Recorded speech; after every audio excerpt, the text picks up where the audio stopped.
Hey guys, it's Jessica with Simplified Homeschool. Okay, so if you've decided to homeschool and you decided that you want to homeschool, you made that decision, or you haven't, you're probably thinking like, where do I start?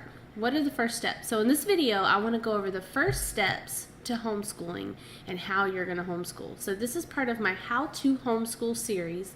This is video number 3. And if you're just seeing this video for the first time, you might want to go to my channel and look at video number 1 and 2. Those are why homeschool, why choose homeschooling. And video number 2 is encouragement for homeschool moms, where I go over doubts that we all have, common doubts for homeschooling, things that you might worry about when you're thinking about homeschooling. So this video is for if you've decided to go ahead with homeschooling and you do think that it's what's best for your family. Where do you start? Okay, so that is of course going to depend on your current situation, and it's going to depend where you live and things like that. But the first thing that I recommend that you do is think of your, mission statement. Okay, what is your core reason for homeschooling? All right, so in video 2, like I said, I go over in the first video, why homeschool, I go over my reasons for homeschooling. So if you want, you can check out some of those, or just think about it yourself and decide what is your most important reason for homeschooling. If it is religion, maybe that's part of your mission statement. Maybe your mission statement is to make learning fun. Whatever is the most important goal for you in school, kind of make that your mission statement so that you kind of can stay focused on that, at least that main reason. That way, if say your goal was to put God first in your schooling, anytime you hit a speed bump or a roadblock, you could stop. You guys could pray as a family, look up some Bible verses, just whatever you need to do to get back on track and focused on what's most important. Or if making learning fun is really important to you, and the learning becomes stressful, or you get frustrated, your child gets frustrated, you can remember that mission statement, stop and take a break. So I recommend just kind of thinking about your core reasons and your mission statement first.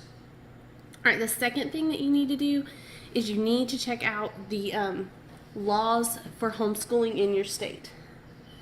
Okay, so a good place to go to do that, every state's different. I live in Georgia, so for us it's really pretty easy. We just have to turn in a declaration of intent, and it takes about 5 seconds to do that online, just stating that we are homeschooling. And then we have a couple of rules that we have to follow, but we don't have to turn anything else in, such as we do have to keep attendance for our own records, and we have to meet 180 school days, and a school day is at least 4.5 hours. Okay, we keep those attendance records. We have to teach the basic subjects. We have to teach math, reading, language arts, history, and science. Those 5 subjects we have to cover. It doesn't say how often we have to cover them. It doesn't say how long we need to spend on each subject, but it just says that we have to cover them in the law. And then we have to do testing every 3 years with a nationally standardized test. And that starts in 3rd grade. So we have to test in 3rd grade, 6th grade, 9th grade, and 12th grade.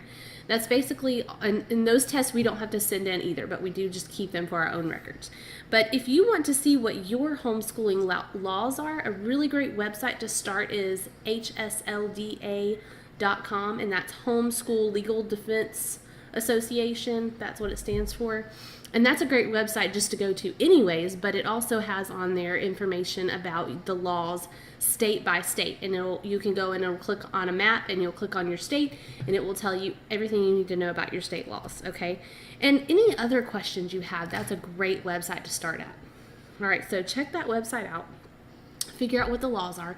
If your children are already in public school, in most cases you are going to have to formally withdraw them because they're already kind of on the rosters, and they'll be on there again next year, and it'll look like you just didn't show up. Even if you turn in your declaration of intent online, they don't really send that information over to the school, so the school itself will kind of look like your child just didn't show up. So you're going to need to formally take them out of school, and you can get their records as well that way. And then if your child hasn't been in school before, I know in my state we don't have to register our children. My children never went to public school, so I don't have to turn in a declaration of intent or anything until they're 6 years old. So check on the laws as far as age and everything for your state as well. All right, the third thing that I recommend you do when you're starting out is finding some local homeschool moms or groups that you can be a part of. That way, if you do have any questions about the laws in your area or just how things work in your area, that's a great place to start. You can do that in many ways. You can just search the internet and just search, homeschool groups and then type in your area. You will find tons, I'm sure. You can also search Facebook for local groups, same way, homeschool, and then type in your area. And once you find those groups, just ask to join and meet some people and get to know them. And that's also great for support as well as just information. Okay.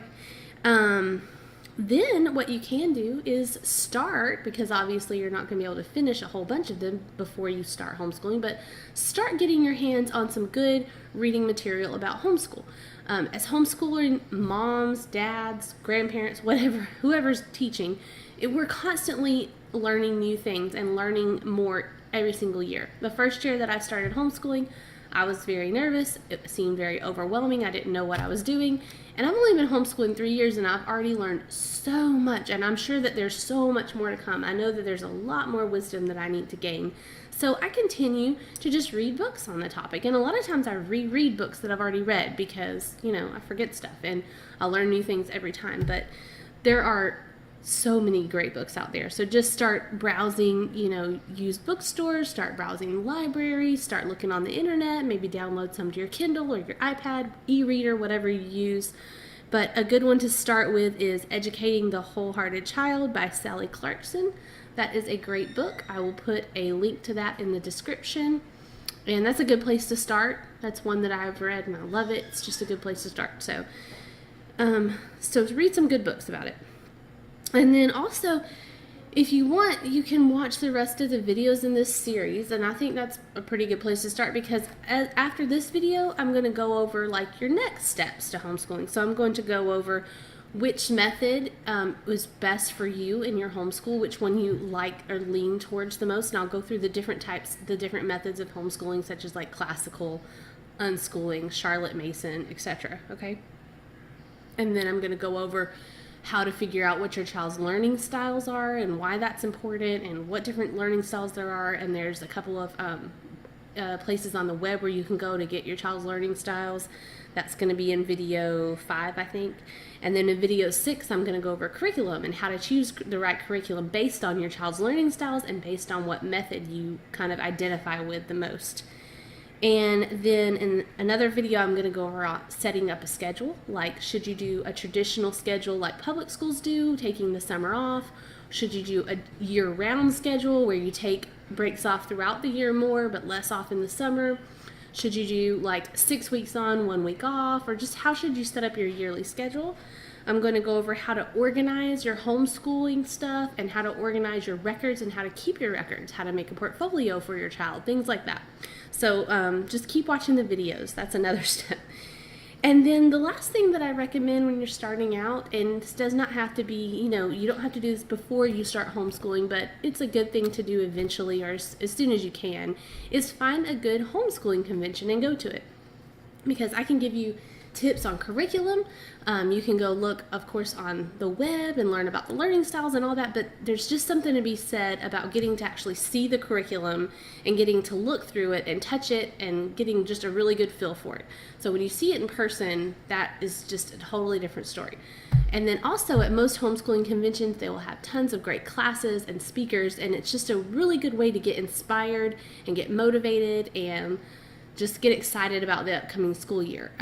In our area, we have the Southeast Homeschool Expo, but there's lots of other ones, so just look on the internet and find one that's in your area that you want to go to, okay? And you guys just stay tuned. My next video is going to be on homeschooling methods, so I will detail all those. I will give you some books to read about each one, and you can go to the one that you're interested in. Maybe read some books about it, maybe get some web resources on it for you so you can read that, and then just see which method you like the best. All right, so thanks for watching, and I will see you guys in the next video.